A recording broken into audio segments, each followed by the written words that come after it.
Good evening, everyone. I invite you to please take your seats so that we can get started. Thank you. Welcome to the Cleveland Heights University Heights School Funding and EdChoice presentation. I am the new superintendent, Liz Kirby, and I want to thank you for coming out to be with us this chilly January evening. Our goal tonight is that you leave here learning new and valuable facts about how our district is funded and where your tax dollars go, along with the realities of what our district is facing as it relates to EdChoice. I want to thank the student volunteers from the Heights High National Honor Society, the Link crew, and the AFS Foreign Exchange students for welcoming our guests. I also want to thank the Cleveland Heights University Heights staff and families who are with us tonight, the PTA Council and building representatives, Reaching Heights, Future Heights, and all of our Heights community members who are joining us. We know that your time is valuable, and we really appreciate you taking that time out to get this important information. Tonight, we have several elected officials that I do want to recognize. Our first is Merle Johnson, who is our representative from the State Board of Education. Merle, if you would stand, please. Also with us, we have Mary Dunbar from the Cleveland Heights City Council, and Jason Stein, the new mayor of Cleveland Heights. And I know we also have some other elected officials who will be joining us this evening after other commitments. We really appreciate you being with us, and of course, our board members, our president, Jody Serini, Vice President Jim Posh, our Treasurer Pro Tem Beverly Wright, Dan Hines, and Malia Lewis. Before we begin, I want to remind everyone that although we will be discussing two of the most personal and emotional things in the world here, our money and our children, we want to make sure that we maintain proper decorum. We know these are very charged issues, not only in our community, but also in the state. So we ask you to be respectful of your neighbor during the presentation. Although there will not be a question and answer session, the board members, chief financial officer, and I will remain on hand after the presentation to talk further with you and answer any questions to the best of our ability. Now, I want to start off playing a quick game for this presentation. So one thing that I've been doing as a new superintendent is learning a lot about the district. So if you'd asked me these questions, of course, in August, I would have gotten all of them wrong. I've since learned other things. So I ask you to go to Kahoot.it on your phones. If you don't have your phones, we can also play old school style. So once you get there, please put in the game PIN. As you put the PIN in, we'll see who is linked in.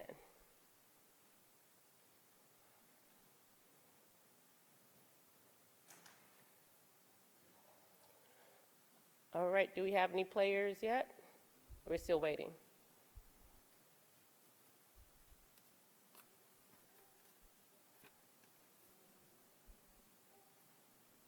Okay, so Phil, you're going to have to answer all the questions. All right. All right. No hiding here. You see the names popping up. Okay, so as others join and get in, I'm going to start with the questions. We have 5 multiple choice questions, and for each you will have 20 seconds to enter your answer for each one. This, by the way, is a tool that many of our teachers use in their classrooms to engage their students, and that we also use in our professional development with teachers to engage them as well. All right, so we have a pretty solid number. Okay, the first question.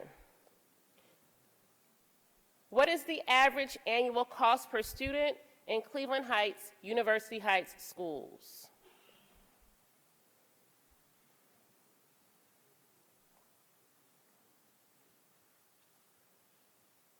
All right.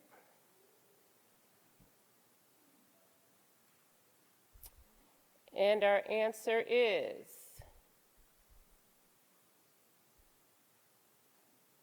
$14,000 $14,404. Excellent. All right, good job. Next. What percentage of our district budget goes to classroom instruction?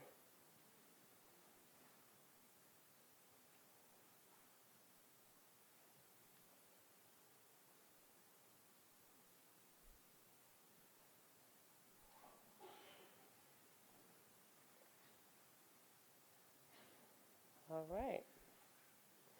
And our answer is 67.1%. You guys are doing very well. All right, next question. What percentage of current EdChoice students within the district's boundaries have never attended a Cleveland Heights University Heights school? So these are the students who are using the voucher for their education, but they have not attended any of our schools.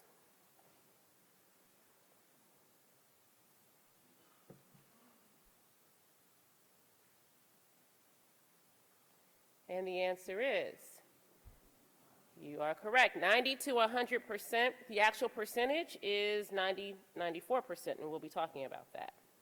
Next question. How many Ohio school districts, including the Cleveland Heights University Heights District, were named as an AP District Honor Roll recipient in 2019?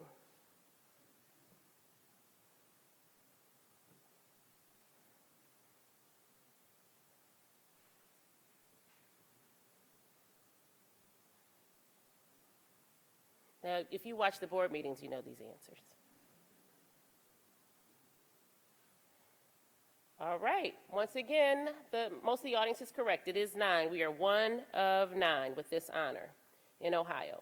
And the last question, what percentage of Heights High students are currently participating in an art or music course? So this is here in the high school.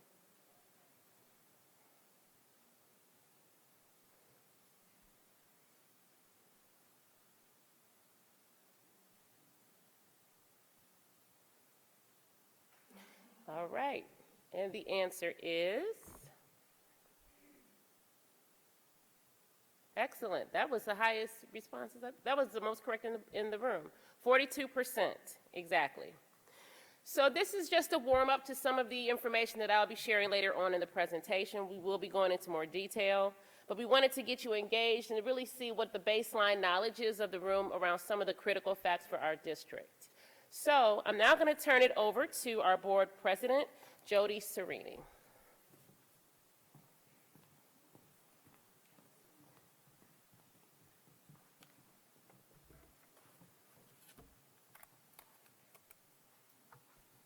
Good evening, and Happy New Year. Welcome to the new decade. Thank you for coming tonight.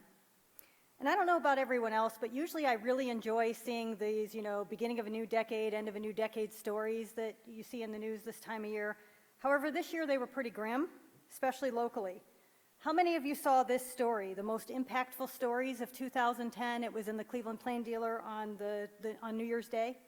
Anybody see this? Well, in case you missed it, here it is. And according to the Plain Dealer, the most impactful story of the 2010s for Cleveland was local government funding cuts. And this trend appears to be continuing in the most recent state biennial budget. And you probably wonder why I'm telling you this. I'm telling you this because it speaks to our choices and what kind of community we want to live in. Every time the state has stepped back from supporting communities, our community has stepped forward and made up the difference. It's who we are.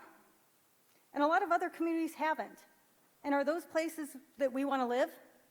I don't think so. We refuse to let that happen to us.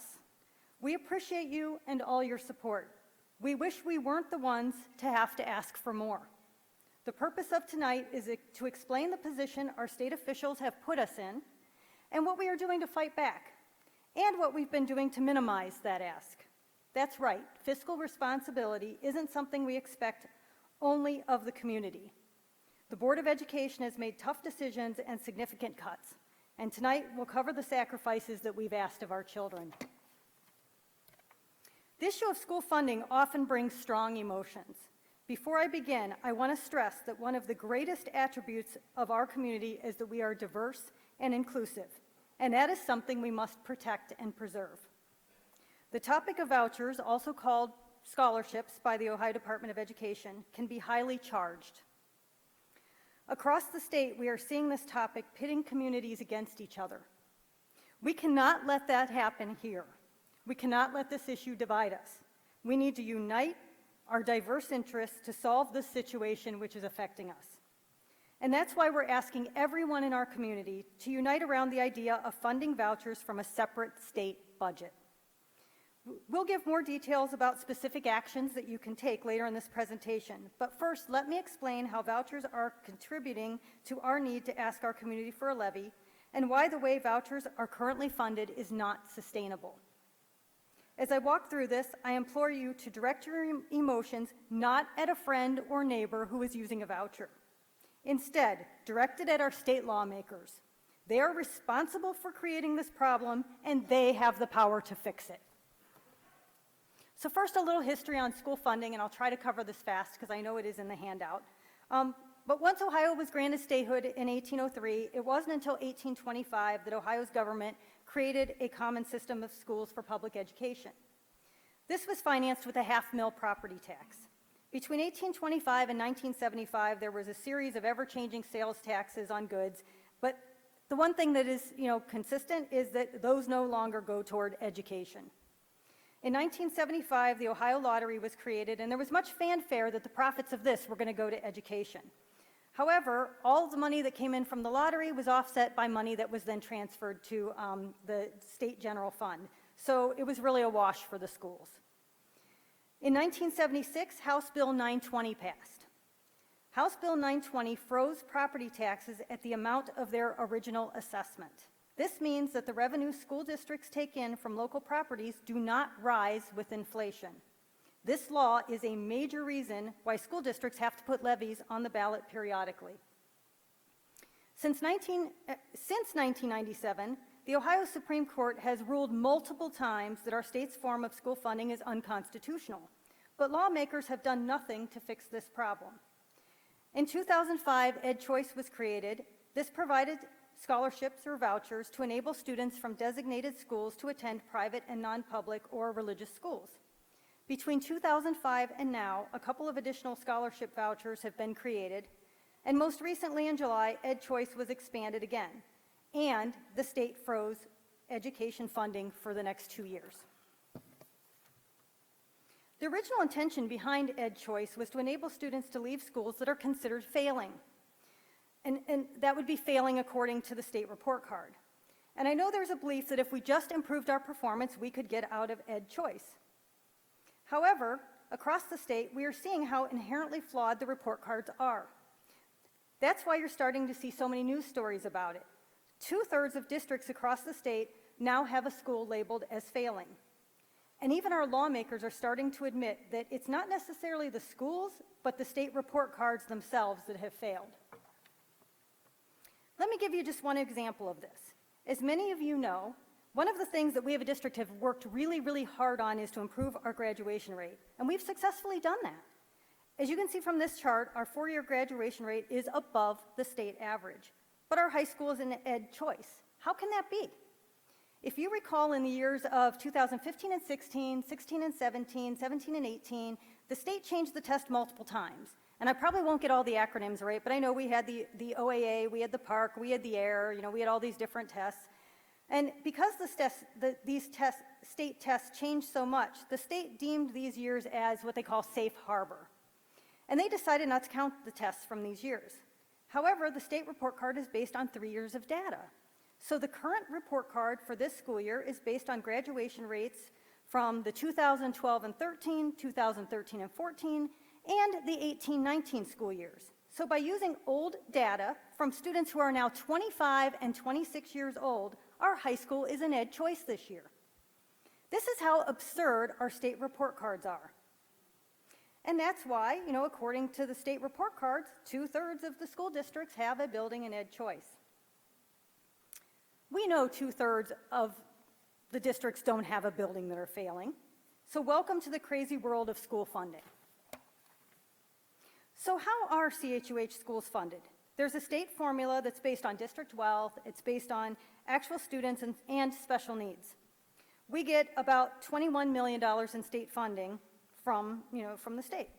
And the vast majority comes from our property taxes. That's about $73 million. And then we get less than $10 million from other funding sources. Because of this formula, districts can receive anywhere from $600 to $10,000 in state funding per pupil, and CHUH receives $2,169 per pupil in state funding. There are a couple of different voucher programs for those in the audience who aren't familiar with that. There's some special ed vouchers, and these amounts vary that come with each one of those vouchers. These vouchers are intended to help children with special needs get those services in a private or a religious school.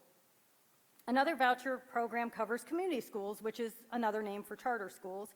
And then there's EdChoice vouchers, which are triggered by your local school district's grade on the state report card. There's also some EdChoice that is based on your income. As you can see, CHUH, I said, receives the $2,169 in state funding per pupil, but the amounts of the vouchers are higher. So who pays the difference? We do. The amount is deducted from the CHUH budget. As you can see from this chart, the Peterson Autism and Community School vouchers, they're increasing, but the rate of increase is pretty slight. In some cases, it's even leveled off. The EdChoice voucher is the one I want to focus on. EdChoice vouchers have been increasing at an alarming rate. This is not sustainable.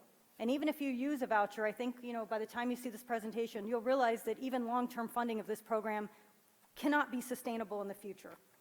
So now let's look at individual students.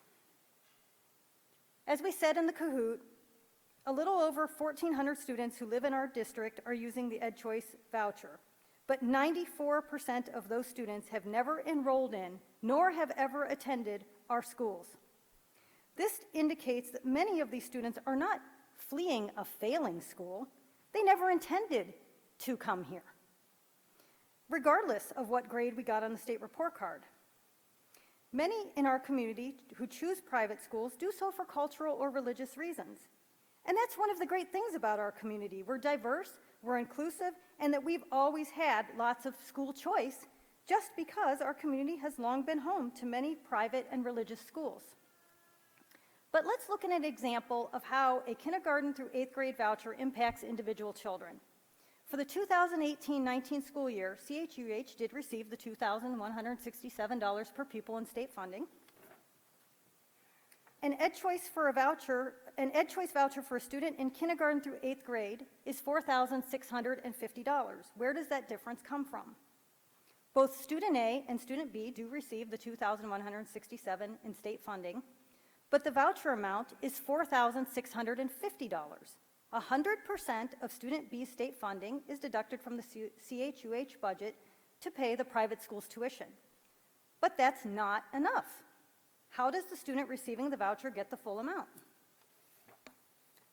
100% of student A's state funding is deducted from the CHUH budget, along with 100% of student B's state funding to pay for the voucher. Student A is left with $0 in state funding. But wait, is that enough? No, that doesn't cover the cost of the voucher. Where does the rest come from? Here's where student C comes in. Student C, who also attends CHUH, gets $2,167 in state funding. So an additional $316 of student C's state funds moved with student B for the voucher. Student B now has the full $4,650 for the voucher. But what about students A and C? CHUH is left with only $1,851 in state funding to go towards the education of students A and C. And our local taxes have to offset these losses in state funding. And the impact is even more severe when you look at a high school voucher. A voucher for grades 9 through 12 is $6,000. So in effect, CHUH schools receive $0 for student A and only $501 in state funding for student C when student B takes the high school voucher. Once again, our local taxes have to offset these losses in state funding. With 1,416 children taking a combination of K-8 and 9 through 12th grade vouchers, CHUH ends up paying out 40% of the state funding we receive to vouchers. We still have more than 5,000 students to educate. Our local taxes have to offset these losses in state funding. And thanks to the most recent state budget that freezes educational funding for the next 2 years, this picture becomes even more grim. This means there is no additional state funding for either our enrollment increases or increases in vouchers. So if more families move into our area, which is usually a good thing for our community, we get no additional state funding. If those families choose to attend CHUH, we get no additional state funding. If those families choose to take a voucher, we get no additional state funding. But we also have to find a way to cover 100% of the cost of that voucher. You may hear the argument that if private schools can educate children for the cost of the voucher, why can't CHUH? Please know that the voucher does not cover the private school student's entire education cost. CHUH covers the cost of items such as busing and staff to create IEPs. Currently, CHUH spends $1.4 million on transportation for private school students.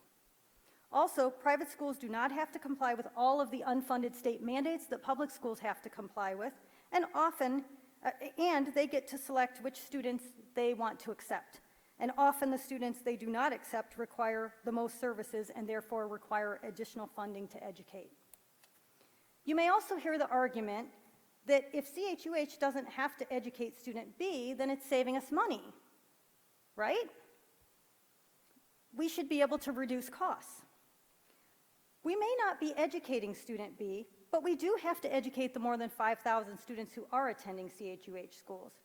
And if we look at this chart that I showed earlier, these are the children who are using EdChoice. And when we know that 94% of them have never gone to our schools, Case, you can go to the next slide. Only 90 of the students who are using EdChoice were ever enrolled in our school or were planned for in our budget. So when you divide 90 students across 12 grades, that equates to approximately 7 students per grade. Those 7 students per grade are dispersed across 10 buildings, or across many buildings, depending on the grade. There's not a critical mass to achieve any significant savings. 7 students per grade doesn't mean we can eliminate a class. We can't return 90 textbooks because we don't need them. We can't say we're only going to heat 10 square feet or we're not going to heat 10 square feet of a classroom.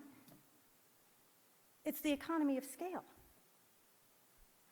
I know I just threw a lot of numbers at you. If you're wondering why we're sharing this level of detail with you, it's because if it weren't for EdChoice, we would not have to be asking our community for a levy until 2023. And even then, the millage we would have to ask for would be significantly less.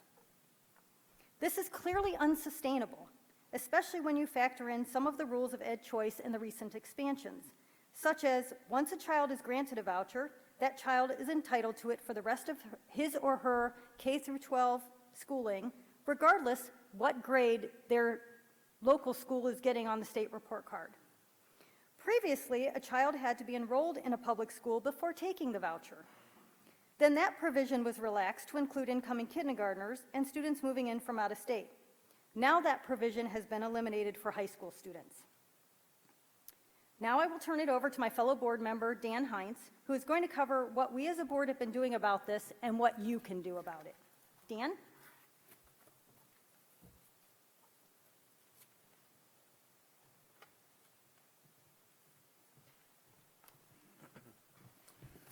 Good evening.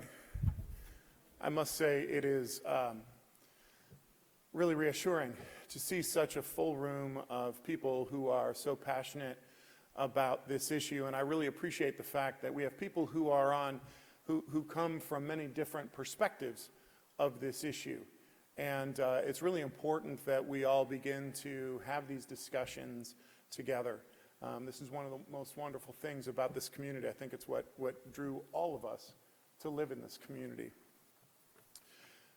So Jody has given you a pretty in-depth understanding of some of the challenges that EdChoice has left us with. And it's important to us that you understand that this is not the first time that the board has been made aware of the problem, and we have been actively engaged in addressing the problem on your behalf for some time. So I want to just go through some of the advocacy work that your board and your community outside of the board has been undertaking for the past few years. First, Jody was a keynote speaker in Columbus this past fall at the Capitol Conference. I'm very, very proud to share with you that your Cleveland Heights University Heights School Board has been really at the forefront of engaging with the rest of the school districts around the state who have been hit with this funding problem. And so we reached out through channels that school boards have, and we called for a meeting at the Capitol Conference in the fall. And we had over 100 school districts attend that meeting, which Jody spoke at. And what we're finding is that many of the districts around the state actually are just learning about this. So it's been a nice opportunity for your board and your administration to serve the rest of the state in that way. An EdChoice steering committee has been created that your Board of Education is closely involved in. We have, board members have presented to local realtors about the problem, sharing the funding issues. We have spoken to elected officials about the problem, to senior groups about the funding issues, and at the Heights Family Academy. I have personally spoken in Columbus over this past summer to the Ohio House of Representatives Education Subcommittee on the issue. I gave testimony last summer. The superintendent, the treasurer, and our communications supervisor are all engaged in the First Ring Advocacy Network. The board has adopted a number of resolutions over the past few years related to school funding, to EdChoice, as well as to the state report card, which has inappropriately put too many of our schools on the EdChoice list. So what can the rest of the community do to engage in the solution for this problem, which is unsustainable, as Jody mentioned, both for the school district as well as for the schools who are receiving these funds? There's a number of things that we can do. We can contact our state lawmakers and make one simple request. Stop deducting EdChoice voucher payments from school district funds. Instead, fund new vouchers from state funds directly. Here we have some of the people in Columbus and elsewhere where members of the audience, members of the community should direct those comments. This is all going to be posted on the website. There are some much more local possibilities for you to get engaged. Throughout the state, there are advocacy networks, and I am very proud to share with you that the Heights Coalition for Public Education is the gold standard by far, and I would encourage everyone to like the Heights Coalition for Public Education on Facebook, and also to visit the Heights Coalition's for Public Education's website. It's a great clearinghouse of information. I encourage people to get involved, to attend the different functions that the coalition hosts. Cleveland Heights is also home to one of the most well-known, I call her a warrior for public education, and that is Jan Ressiger. Jan is extremely well respected throughout the state and outside of the state, and she has a blog that she updates regularly. It is fantastically informative and very well done. This, again, will all be on the website, so you don't have to worry about copying it down now. Finally, the Heights Coalition for Public Education has actually created a sheet, some talking points that folks can use to inform themselves more in terms of their own advocacy. It's a yellow piece of paper that will be available on the way out the door. So I encourage everybody to pick one of those up and to engage further on the issue. Thank you. Next, we'll have Scott Gaynor, who is our Chief Financial Officer, come up and talk some more nuts and bolts about the finances of the district.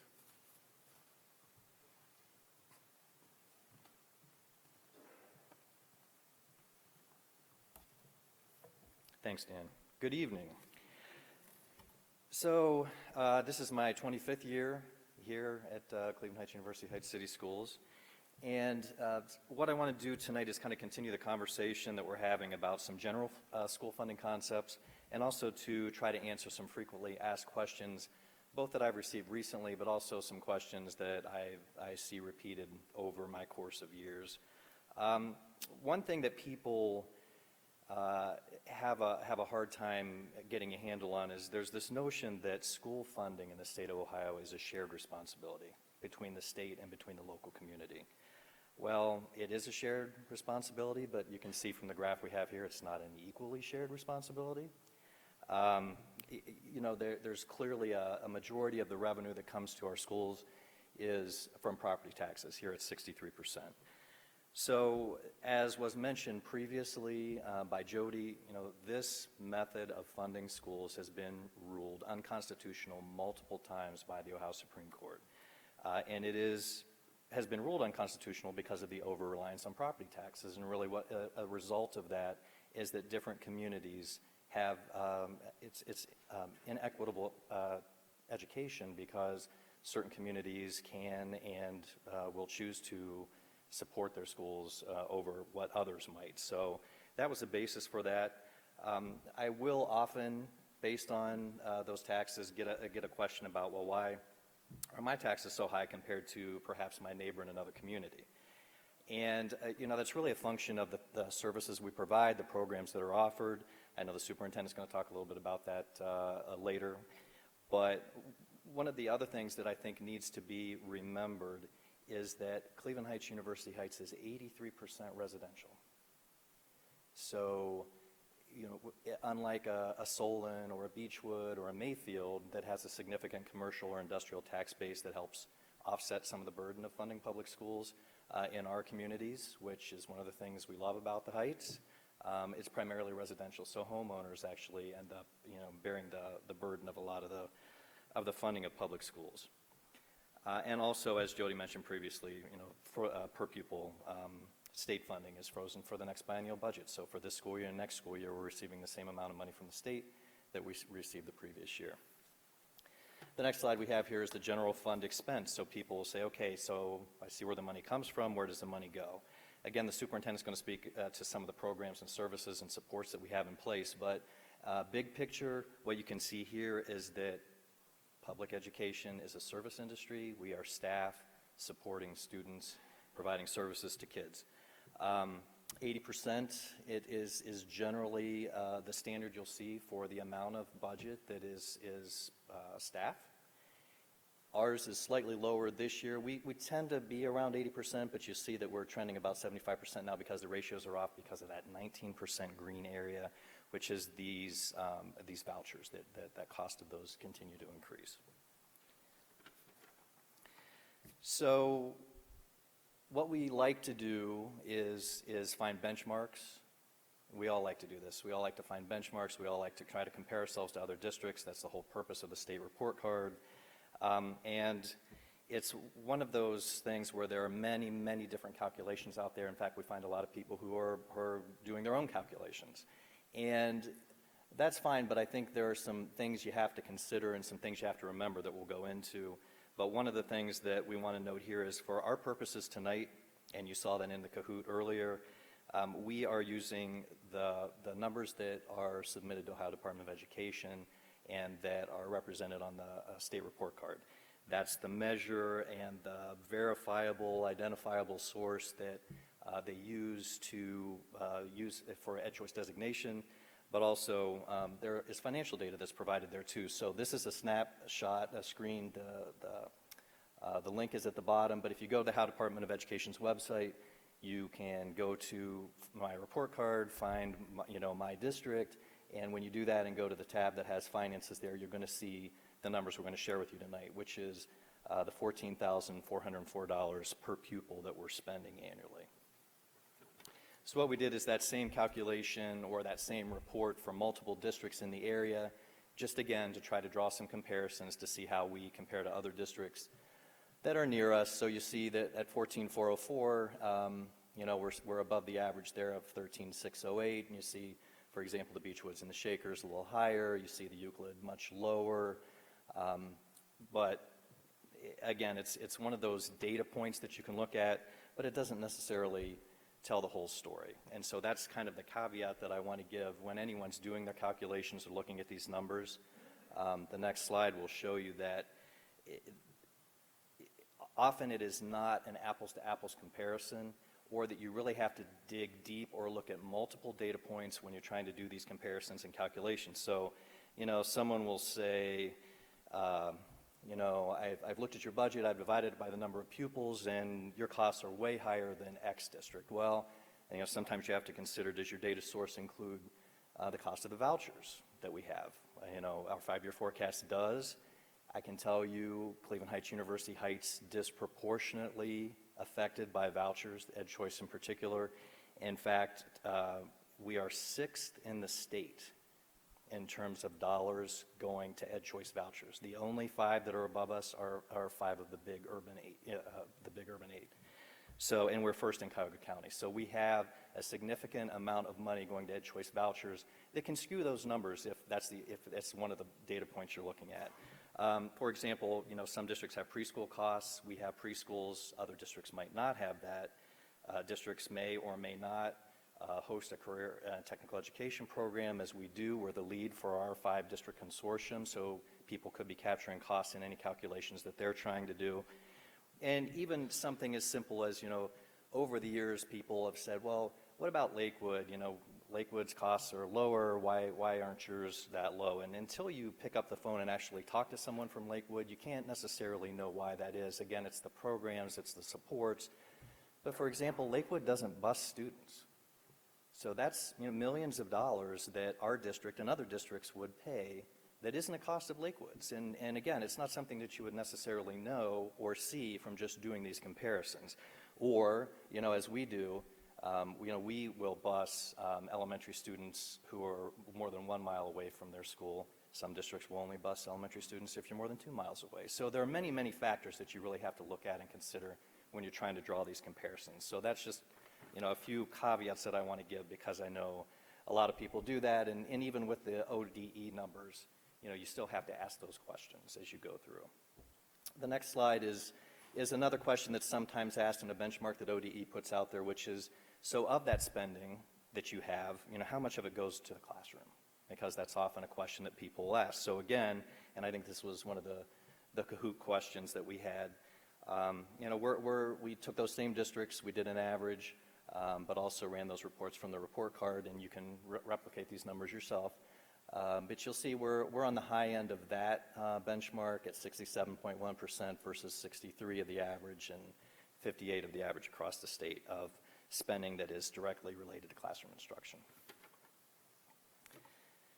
So again, people, will ask why. Why levies? Everyone hates levies.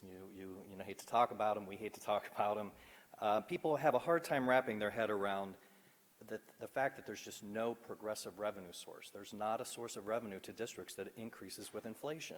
So, we have property taxes, as we've already talked about, that are frozen by House Bill 920.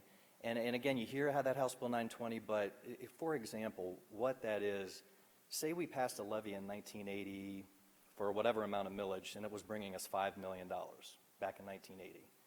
And guess how much that levy is bringing us today, 40 years later? $5 million. So that's what House Bill 920 does. It freezes the amount of money you're getting from a levy at the time you pass it. So really, although your costs are going to increase kind of at a steady inflationary kind of a pace, or when you have these explosions of vouchers, even a higher rate, your revenue really is kind of a step, because you have a levy, you pass it, you're flat. Then you have to pass another levy, then you're flat. Then you pass another levy, and then you're flat again. And I would even argue, so our state funding, as we've said, is frozen for the next 2 years. And because of the vouchers that we have and the deductions we're seeing, that's actually even regressive in terms of the money we're seeing there. So knowing this, what have we been trying to do to minimize the ask of the community?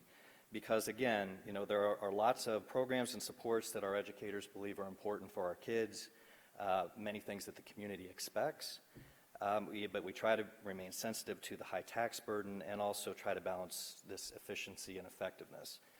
So back in fiscal 16-17, those of you who were in the district may remember that we reduced over 40 positions then, so that was a $3.25 million savings. That was something that happened prior to the last levy in 2016. We also have on here reducing the IT budget by doing some things that were previously outsourced, bringing those in-house. 17-18, we reduced another $1.3 million in staff. Something as simple as moving from Microsoft to Google platform district-wide and not having to pay all those licenses, because and some of us, personally, I don't love Google, but it's one of those things that you do to try to save money. Moving the cost of professional staff development to grants. Our assistant superintendent has done a great job of making that happen. And embedded in the 5-year forecast in the next several years, we have an additional commitment to $750,000 in savings each one of those years. And so what that has done is allowed us to take a levy that was passed in 2016, calculated and intended to last for 3 years, and stretch it to a 4th year, despite the fact that we're fighting against the state with all of these additional voucher reductions that we're seeing. Here we have an abbreviated version of the 5-year forecast. This is a document that is required to be approved by school boards and submitted to the Ohio Department of Education twice a year, in November and in August, or I'm sorry, November and May. It's pretty straightforward. This is, again, is an abbreviated version, and I know it's in your handout, but you're really in each year just taking your cash, looking at the revenue you get, the money you're spending, so you see an ending cash that carries forward to the next year, and you move forward. And there is a full forecast and underlying assumptions out on the district website. Under the finance tab, you can go and you can see all 5-year forecasts, a history for the last year and a half of the 5-year forecast. Our board, in an effort to be transparent and kind of keep this out front, has actually asked us to bring them the forecast every month, rather than just in November and May when it's required to be passed. You can also see on the district website the CAFR, the Comprehensive Annual Financial Report. You'll see a PAFR, a Popular Annual Financial Report. You're going to see some school funding information that's written by lay finance committee members that kind of goes a little more into House Bill 920 and some other things. But what the forecast does show you is that revenue, again, remains flat while your costs continue to rise, particularly, and we've kind of pulled vouchers out from expenditures to show exactly how much that's been increasing over the term of the forecast. And one thing to note is, so we're trying to address that deficit that you see in the forecast, that without passing a levy in 2020, we're currently estimating about $5 million that would be required in reductions over and above the $750,000 you see each year.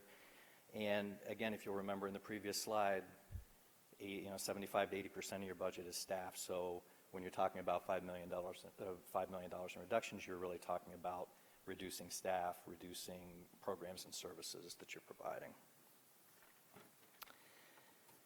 So this slide, I have to laugh because, a lot of times I'll get a resident who will call and they'll be like, I'm done with levies, I'm moving to Mayfield, I'm moving to Orange. Well, just so you know, March of 2020, these are some of our folks that are with us in terms of, and again, it's just this whole notion that school funding is and the requirements that districts have to go and ask for these levies is unfortunate, unconstitutional, it's flawed. One thing I'll kind of piggyback on what Dan mentioned earlier, part of the advocacy that we're doing in our first ring groups, that both the superintendent and I and others, is we've really been working on with some legislators, Kopp and Patterson, to try to vet what would be a complete overhaul of school funding in the state of Ohio, something that's progressive, something that wouldn't require districts to spend time and all the angst of having to go and ask for levies, and something that would be equitable across the state. And the last thing I have here is the question that most people say at the end of it all is, well, how much are we talking here? What's this going to cost me? So the levy that we have on the ballot for March of 2020, $276 a year per $100,000 of home, or around $23 per month. And that's it for my section. I'll bring Superintendent Kirby back up here.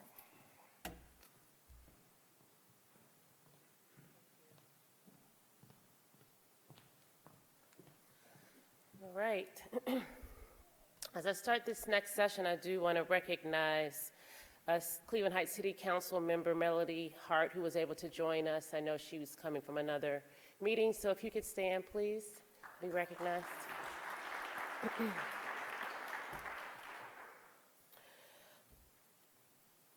So before I talk about the things that are at risk if the levy fails, I do want to start celebrating the successes that we've had in the most recent year. During the first week in March, we are going to be having our annual State of Our Schools session, where we'll talk about many more of our successes, but I wanted to point out some of these as a preview to that session. Our graduation rate, as mentioned early in the presentation, for school year 19, the preliminary number is 86.6%, the highest ever for Heights High, and certainly higher than the state of Ohio. Our performance in K-3 literacy performance also grew on the state report card, in addition to career and technical education. So those are a couple of bullet points from the state's report card, but we know that there are many other measures that are really, really important to us as a community. For example, we recently earned AP Honor Roll distinction, one of 9 districts in the state of Ohio. I did 23 years of work in Chicago. This is a distinction that districts all over the country, tens of thousands, are pursuing, and we were one of the only in Cuyahoga County, only 9 in Ohio, who were able to earn this. And that was really concentrated collaborative work from the entire community. Also at Noble Elementary School, the preschool there earned 5-star designation from the state. And finally, you can see even more of our successes in the quality profile that was passed out as you all came in. That will be mailed out to homes, so you'll get one copy if you came tonight. You'll have a copy to share, another copy as well in your homes over the next week.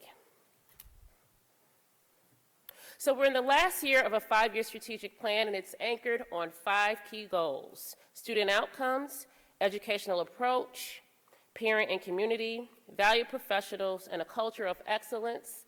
Finally, operational resources. We've made great progress in all of these areas with the support of the community. If that support does not continue, however, many of our gains are at significant risk. So our first goal strives to ensure that every student graduates ready to pursue college and career. We know this is important for families. We know this is important for students. This is also extremely important for a community, the lifeblood of a community, the ability for students that come from our high school to be ready to be successful in college, successful in a career path if that is what they choose. So what's at risk here? We've had success in this goal due to ongoing community support, but without that, we risk maintaining our graduation rate, class size, curriculum materials, the supports that we have in our wonderful primary classes, both our AP program and our IB program in the middle schools, the professional development and support that our teachers receive. All of these things are at risk. We were only able to get these gains with system structures and programs, and unfortunately those things are not free. Money is needed to make those programs come to life. Strategic Plan Goal 2 is designed to ensure that students receive an excellent education, each student in our district. This connects with educating the entire child and providing them with a truly expansive, comprehensive education. And I remember when I was interviewing for the position of superintendent, one of the things that many folks in the area said were special about Cleveland Heights University Heights was the broad education that students received and the multiple opportunities that they had, specifically in the arts in the community. I've been hearing a lot about this during my entry planning phase, not only the variety of music programs, but also extracurricular activities, sports, and the many opportunities the students have to show their growth and leadership. We know this type of exposure is critical to the development of the whole child, a metric that the report card unfortunately does not measure. In addition, the social-emotional supports and gifted services that we offer truly make our district special. Finally, we are at the forefront of the equity work in our state and are taking a deep dive into resource allocation to ensure that we are walking the talk of our equity policy. But without continued support for the levy, we will not have the resources that we need to maintain our momentum in all of these areas which make our community stand out amongst other communities and add value in immeasurable ways. We are extremely proud and are receiving state recognition for our work in this area, ensuring that parents and community partners are welcomed and fully engaged in supporting and enhancing student learning. We've been engaged in partnerships to bring wraparound services to our schools. We are building out our 5-school consortium in career and technical education, and we are deepening our work in family engagement. All of these efforts rely on funds to ensure families and students have the supports, information, and resources that they need. Expanding our post-secondary planning support is an area where many parents have indicated great interest, building on our AVID program in the middle schools and our AP and CTE programs at the high school. This is critical work, again, that I say connects to the health and vitality of both Cleveland Heights and University Heights. Goal 4 undergirds all of our goals and the strategic plan. This speaks to our ability to attract and retain a strong, caring staff to teach and support our students. If the levy fails, the entire strategic plan is at risk. We already are engaged in an annual process of common sense reductions that we make as a part of our fiscal stewardship, but all positions are on the table: administrative, teacher, staff, and as many of you all know, our current union contract is only 1 year because we only were able to certify for 1 year given the challenges around funding. And it's very difficult to plan strategically with a year-to-year union contract. Goal 5 is centered on ensuring that we have a strong infrastructure for our finances, technology, and our facilities. So this really connects to the operational excellence of the district. Our challenges as a district in this goal would be instantly noticeable as we would see a decline in our ability to maintain our facilities, our playgrounds, and our overall school grounds. We also could not guarantee that we could offer transportation to our students and families as we currently do. And the biggest risk, of course, is this next strategic planning cycle, which is going to be very much determined by what happens around funding. We are just starting the 2025 renewal process and are reviewing our current strategic plan and identifying areas for focus in the next 5 years. We are on the brink of greater success for our district and greater success for our community. That success is threatened if the levy fails. Simply put, rather than building on successes, the strategic plan will be an exercise in triage as we seek to stay afloat as a district. So our focus will go from building on success to survival.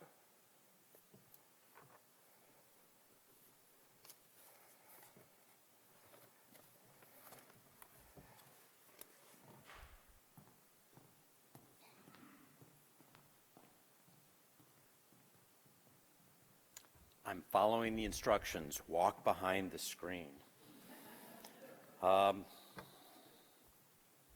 We knew many of our elected officials tonight had prior commitments, but I want to recognize Cheryl Stevens, who walked in, our county council rep. Cheryl has been instrumental in getting us additional funding for some more resources. And Davita Russell, our new city council rep. Thanks for being here.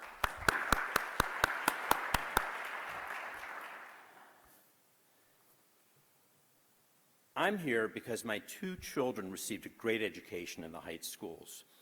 When I say this, I know many of you are in agreement, but some of you are likely rolling your eyes thinking I'm a crazy man. If you're paying attention, there's strong factual evidence great things are happening in this building and in our district. This year's quality profile demonstrates this evidence. If you didn't get one tonight, it gets mailed to all households. Yours will arrive shortly. One of the indicators is graduation rate. It's a regulated state measure governed by the state. Our graduation rate continues to climb, and we're well above the state average.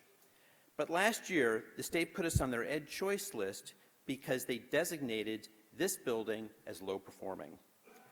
Low performing solely based on our graduation rate.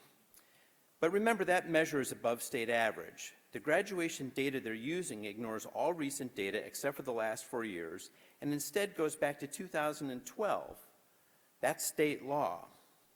Our community, that's all of us in this room, invested $100 million of our hard-earned income in this new building. Not all of you voted for the bond issue that made this building possible, but this made-up, fictional, low-performance label hurts every single one of us because it makes our community less desirable to live in.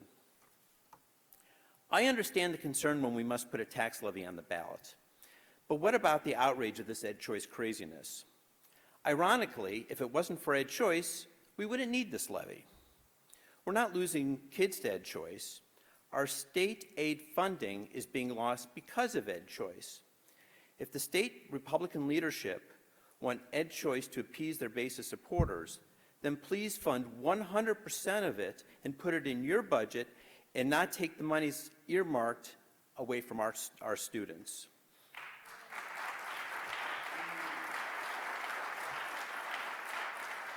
Also, if our state leadership repealed House Bill 920 back from 1976 and addressed the unconstitutionality of the way we fund schools in Ohio, we wouldn't need any school levies.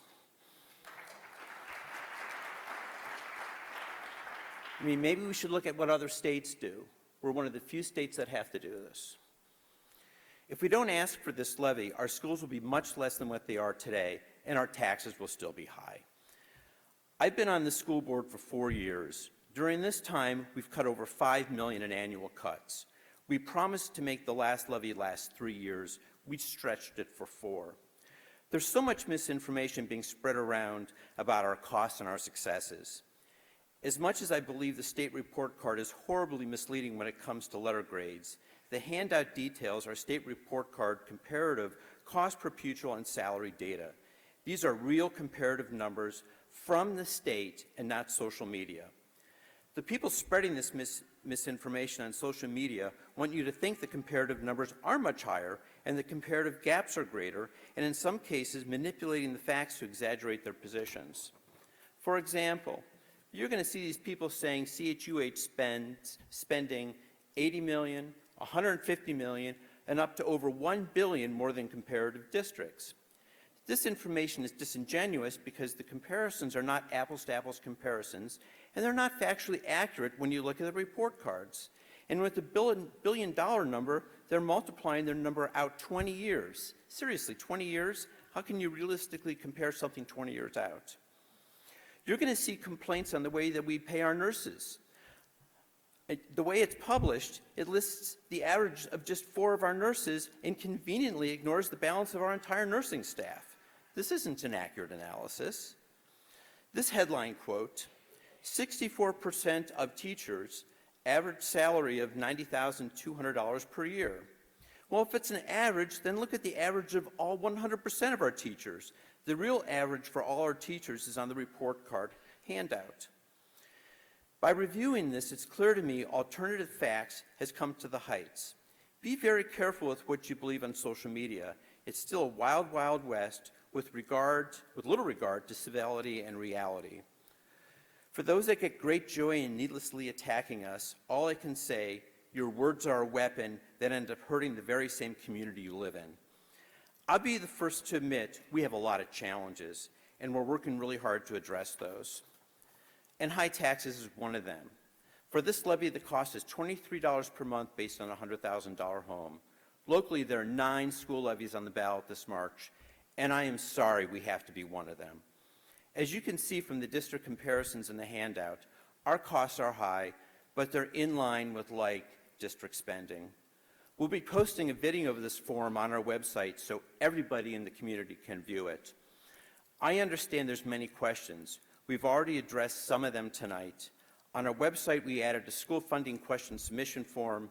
To be compliant with public information request, we're going to be addressing each question in writing and making the answers available publicly back on the website. This way, everybody can view the questions and answers. Voting for the levy or against the levy has consequences. Just please vote. We take advocacy very seriously. We're reopening the application process for our board-level advocacy committee. You can learn more about that on our website.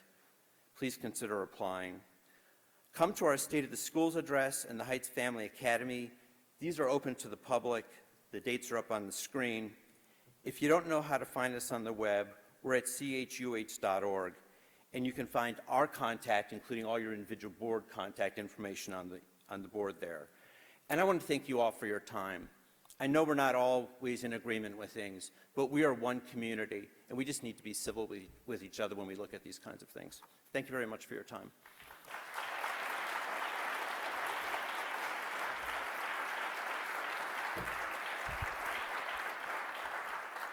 We're going to be sticking around if you would like to come up and ask us any questions. Thank you. I'm walking in front of the screen now.